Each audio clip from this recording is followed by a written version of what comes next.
21st century Highlander. Right, okay. Apart from being off with postage charges.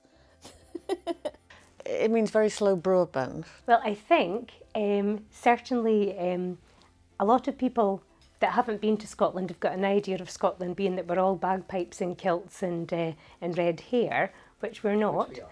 And If you say to me 21st century Highlander, when I'm walking around town and I'm seeing sort of young men clearly on like some sort of do from their work or something, and they're in their kilts and things, that to me is a 21st century Highlander. Scotland is a very modern place to stay. Even in laid-back cities like Inverness, it's a very modern place. I think people get a shock when they come here because they have an idea of the Scottish lassie. Shortbread tins have got a lot to, be blamed for. So they're still working, they're still doing their thing, but they've not lost the culture of, I'm saying kilt is the culture. I'm sure there's more to it than that, but yeah, that to me is a 21st century Highlander.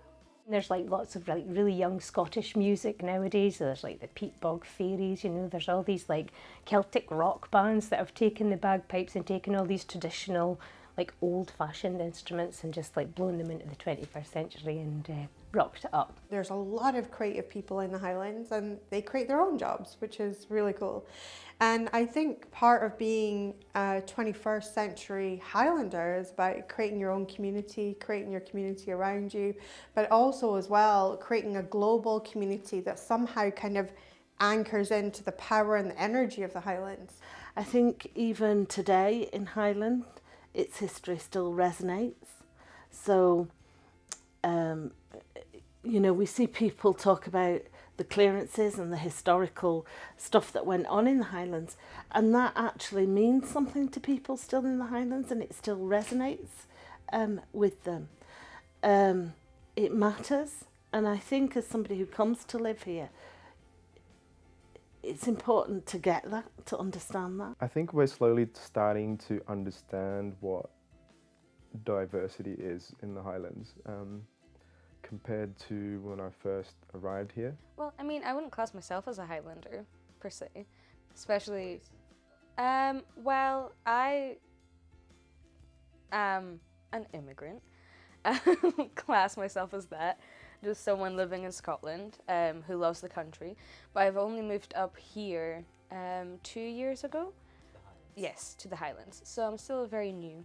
I came here as a 24-year-old straight from Sydney, and that was like quite stark, having grown up and sort of experienced that sort of city life compared to what Highland was then.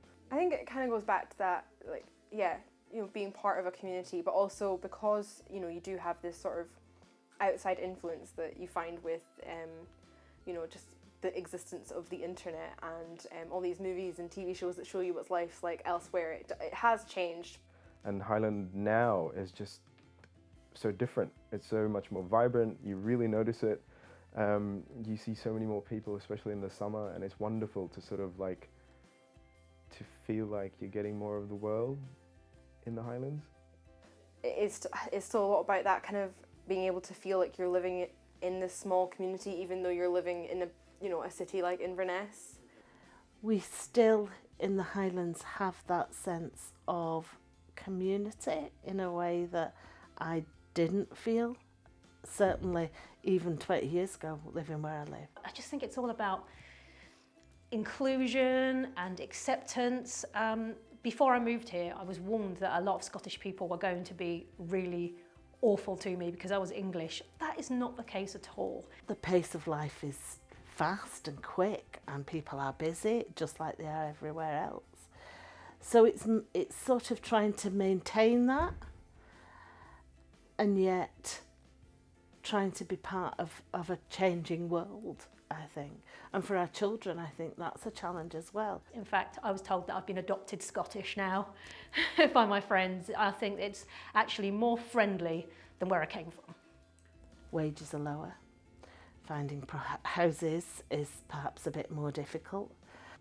It means there's still a lot of problems with landowners and people with lots of money doing things in the Highlands I've always done. We have to compromise with travel distances. We quite often have to compromise with jobs. So finding a full-time job or a full-time career is maybe a bit more challenging. So you find, particularly in remote and rural areas, people doing 2 or 3 jobs. That's not just the Highlands though, so. It isn't just the Highlands, but it's particularly pronounced up here. Maybe we have to wait a bit longer for some services, or we have to travel further for services. So there are compromises that need to be made. But I think it's a good place to be.